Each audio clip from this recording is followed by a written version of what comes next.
একই জেলা, দুটি পৃথক ঘটনা, আর যার জেরে সরগরম রাজনীতির ময়দান। একদিকে হুগলি শ্রীরামপুরে জেলা পরিষদের তৃণমূল সদস্যার বাড়িতে দুষ্কৃতীদের তাণ্ডব, বাড়ি গাড়ি ভাঙচুরের অভিযোগ।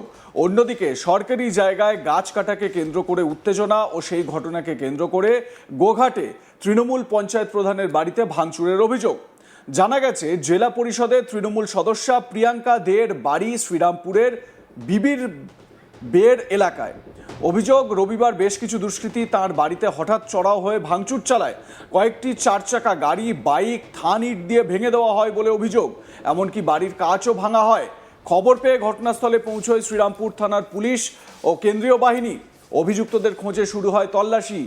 কয়েকদিন আগে এই প্রিয়াঙ্কাদের অভিযোগের ভিত্তিতে তাদেরই দলের এক পঞ্চায়েত সদস্যা গ্রেপ্তার হন, আর তারপরেই এই হামলার ঘটনা। সেক্ষেত্রে নেপথ্যে গোষ্ঠীদ্বন্দ্বের কোনো বিষয় রয়েছে কিনা সেই প্রশ্ন তুলতে শুরু করেছেন অনেকে।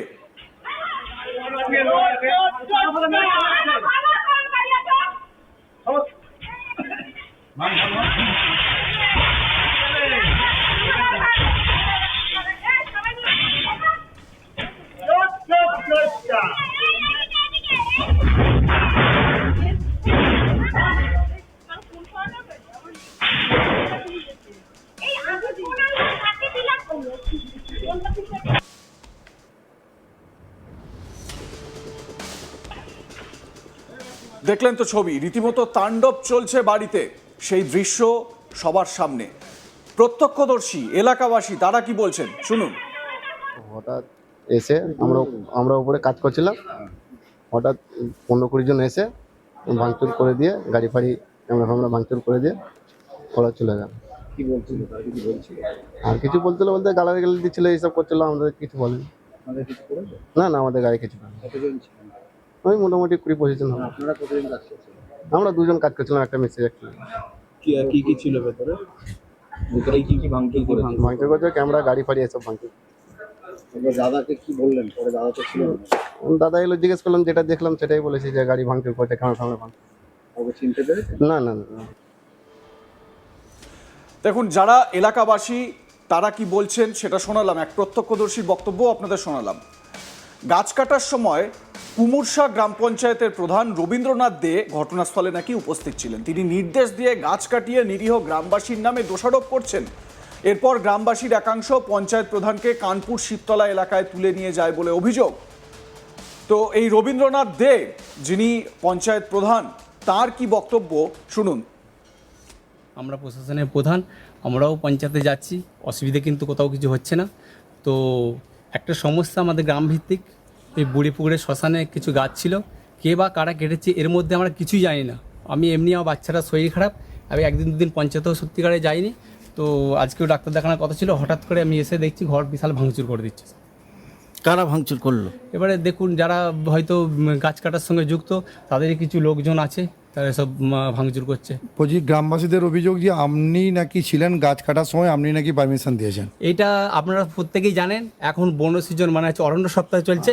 এখন গাছ তো দূরের কথা, গাছে ওখানে মানে যাওয়াই উচিত নয়। এবং আমি প্রথম থেকেই গাছ কাটার পক্ষে কখনোই থাকিনি কোনো জায়গায়। গ্রাম পঞ্চায়েতে বিভিন্ন জায়গায় দেখবেন, আপনারাই খবরের চ্যানেলের মাধ্যমে বলেছেন যে তৃণমূলের সরকার এসে গাছগুলি সব কেটে নিচ্ছে, কিন্তু আমি গাছ কাটার অনেকটাই বিরোধ ছিলাম এবং সেই থেকেই আমি সেটাতেও আমি অনেকটাই আছি। কিন্তু গ্রামের মানুষ যেটা অভিযোগ করছে, আপনি গাছ কাটার পারমিশন দিয়েছিলেন এবং আপনিই নাকি থানাতে গিয়ে গ্রামবাসীদের নামে কেস করেছেন। এটা কতটা সত্য? এটা তো পুলিশ প্রশাসন বলতে পারবে, হ্যাঁ, যে আমি অভিযোগ করেছি কি না।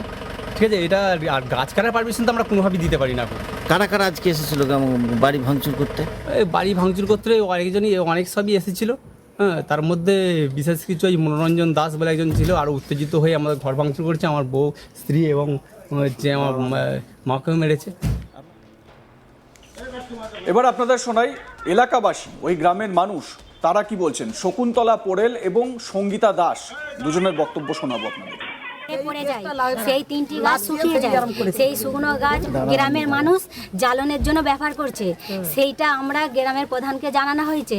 প্রধান থাকাকালীন গাছটা হচ্ছে পুজো কমিটির জানাই, বলছে এটা একটা মন্দির করার একটা উদ্দেশ্য ছিল। সেই মন্দির করার জন্য তাহলে এই 3টি গাছ যে পড়ে গেছে, তাহলে শুকনো গাছ, এই গাছটা কাটিয়ে তাহলে বিক্রি করে তাহলে তোরা মন্দিরে কিছু কাজে করাতে পারিস, এই ভেবে কাটানো হয়েছে। প্রধান থাকাকালীন গাছটা কাটা হয়েছে, কিন্তু প্রধান যেটা যেটি কাটিয়ে এখন যেটি অন্যদের ওপর দিয়ে ঘাড়ে যে দোষ চাপে যে চুরির কেসে ফেলে দিচ্ছে, নিরীহ ছেলেদিকে কেস দিচ্ছে, এটা কি ঠিক করছে? এখানে আসার একটাই কারণ, উদ্দেশ্য হচ্ছে প্রধান নিজে থেকে এত কিছু করিয়ে এখন নিরীহ যে দেশ কি করিয়েছে? গাছ কাটিয়েছে, নিজে থেকে গাছ কাটিয়েছে, নিজে থেকে গাছ কাটিয়ে এমনভাবে মানে ফাঁসানো হয়েছে যাতে এরা ফেঁসে যায়, ওরা বেঁচে যায়।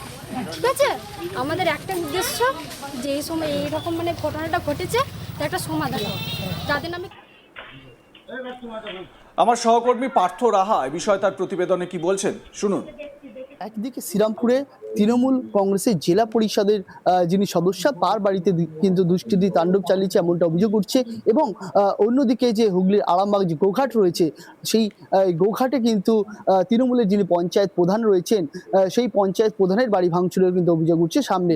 অর্থাৎ তৃণমূলেরই কিন্তু একদিকে পঞ্চায়েত প্রধানের বাড়ি এবং অন্যদিকে কিন্তু জেলা পরিষদের যিনি সদস্য রয়েছেন তার বাড়ি ভাঙচুরের ঘটনা সামনে এসেছে। এবং যা ঘিরে কিন্তু ইতিমধ্যেই জেলার রাজনীতি কিন্তু একবারে চর্চার মুখে এসে দাঁড়িয়েছে এবং উত্তেজনা ছড়িয়েছে শ্রীরামপুর এবং আরামবাগের গোঘাট এলাকায়।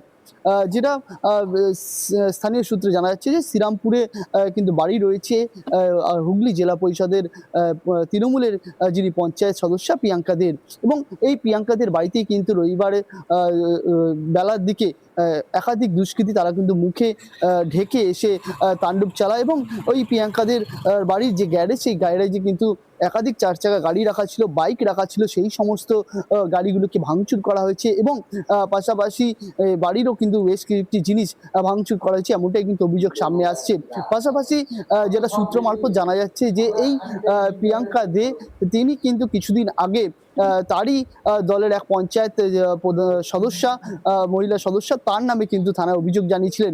সেক্ষেত্রে যে অভিযোগটা তিনি জানিয়েছিলেন যে এই প্রিয়াঙ্কাদের স্বামী একজন ব্যবসায়ী, তার নামে এবং যিনি শ্রীরামপুরের বিধায়ক তথা রাজ্যের প্রতিমন্ত্রী ভাস্কর ভট্টাচার্য, এই দুজনের নাম নিয়ে কিন্তু ফেসবুকে পোস্ট করা হয়েছিল। এবং সেই ফেসবুক পোস্টের পরই কিন্তু সেখানে কিন্তু মন্ত্রীর সাথে এই যে প্রিয়াঙ্কা দে তার যে স্বামীর নাম, সেই নাম করে কিন্তু ফেসবুক পোস্টে কিন্তু করা হয়েছিল এবং সেখানে তাদের নাম বদনাম করার চেষ্টা করা হয়েছিল। এমনটাই কিন্তু অভিযোগ তুলে এই প্রিয়াঙ্কা দে তিনি কিন্তু শ্রীরামপুর থানায় দ্বারস্থ হন এবং লিখিত অভিযোগ করেন এবং তৃণমূলেরই পঞ্চায়েত সদস্য কিন্তু সেই অভিযোগের ভিত্তিতে গ্রেপ্তার হয়েছিলেন। এরপরে কিন্তু প্রশংসায় পঞ্চমুখ হয়েছিলেন এই প্রিয়াঙ্কা দে। তিনি কিন্তু একেবারে পুলিশ এবং যিনি রাজ্যের প্রতিমন্ত্রী ভাস্কর ভট্টাচার্য তারও কিন্তু প্রশংসা করেছিলেন। এরপরে কিন্তু দেখা যাচ্ছে যে রবিবার বেলার দিকে যারা সিসিটিভি ফুটেজেও দেখা যাচ্ছে একাধিক দুষ্কৃতী তারা কিন্তু এই প্রিয়াঙ্কাদের বাড়ির উপর চড়া হয়, মুখ ঢেকে চড়া হয় এবং সেখানে গিয়ে কিন্তু ভাঙচুর চালানো হয়। এবং শুধুমাত্র বাড়ির বাইরে ভাঙচুর নয়, বাড়ির ভেতরে যে সমস্ত 4 চাকা বাইকগুলি রাখা ছিল সমস্ত কিছুই কিন্তু ভাঙচুর চালানো হয়েছে। তবে কে বা কারা ভাঙচুর চালিয়েছে এই নিয়ে কিন্তু ইতিমধ্যেই তদন্তে নেমেছে শ্রীরামপুর থানার পুলিশ। তবে এটা কি তৃণমূলের কোনো গোষ্ঠীদ্বন্দ্ব নাকি দুষ্কৃতী হানা, সে বিষয়েও কিন্তু খতিয়ে দেখছে পুলিশ প্রশাসন। একদিকে যেমন শ্রীরামপুরের এই পঞ্চায়েত তৃণমূলের যে জেলা পরিষদ সদস্যের বাড়িতে দুষ্কৃতী তাণ্ডবের অভিযোগ সামনে আসছে, তেমনও কিন্তু অন্যদিকে আরামবাগের যে গোঘাট রয়েছে সেই গোঘাটের কুমুরসা গ্রাম পঞ্চায়েত, সেই কুমুরসা গ্রাম পঞ্চায়েতের প্রধানের বাড়িতে ভাঙচুরের অভিযোগ উঠছে। সেখানে কিন্তু যেটা স্থানীয় সূত্রে আমরা জানতে পারছি যে এলাকায় স্থানীয় একটি শ্মশান রয়েছে এবং সরকারি জমি রয়েছে। সেই সরকারি জমিতে কিন্তু একাধিক গাছ ছিল, সেই গাছগুলোকে কেটে ফেলা হয়েছে এবং সেই গাছগুলো যখন কাটা হচ্ছিল তখন কিন্তু যেটা অভিযোগ স্থানীয় বাসিন্দারা করছেন যে পঞ্চায়েত প্রধান নিজে দাঁড়িয়েছিলেন। এরপরে কিন্তু এই গাছ কাটার খবর ছড়িয়ে পড়তেই কিন্তু দেখা যায় যে গোঘাট থানাতেও কিন্তু এই গাছ কেটেছে, সেই বিষয়ে একটা তদন্তের জন্য কিন্তু লিখিত অভিযোগ করা হয়। এরপরে কিন্তু যেটা স্থানীয় বাসিন্দাদের অভিযোগ যে এই পঞ্চায়েত প্রধান স্থানীয় কিছু মানুষের নাম দিচ্ছেন এবং তাদেরকে দোষারোপ করছেন, কিন্তু ওই গাছ কাটার সময় পঞ্চায়েত প্রধান নিজেই উপস্থিত ছিলেন। এই রোষেই কিন্তু যে অভিযোগ এবং পাল্টা অভিযোগ, এই অভিযোগের এবং পাল্টা অভিযোগের পরে কিন্তু উত্তপ্ত হয়ে ওঠে আরামবাগের যে গোঘাট রয়েছে সেই গোঘাট এলাকা এবং সেখানে কিন্তু পঞ্চায়েত প্রধান তার বাড়িতেও কিন্তু চড়া হয় একাধিক দুষ্কৃতী এবং সেখানেও কিন্তু তার বাড়িতে ভাঙচুর চালানো হয় বলে অভিযোগ। যদিও পঞ্চায়েত প্রধান তিনি জানাচ্ছেন যে গাছ কাটার সঙ্গে তার কোনো সম্পর্ক নেই এবং এই যে পঞ্চায়েত প্রধানের নাম করে ছড়ানো হচ্ছে সেটা কিন্তু পুরোপুরি মিথ্যে। এবং এই যে গোঘাটের ঘটনা, সেই ঘটনাও কিন্তু ইতিমধ্যে পুলিশ প্রশাসন কিন্তু তদন্তে নেমেছে এবং কে বা কারা এই ঘটনায় অভিযুক্ত সেই বিষয়ে কিন্তু খতিয়ে দেখা হচ্ছে। আপনাদের মতামত জানান, দেখতে থাকুন আজ তাক বাংলা, সাবস্ক্রাইব করুন আমাদের ইউটিউব চ্যানেলটি।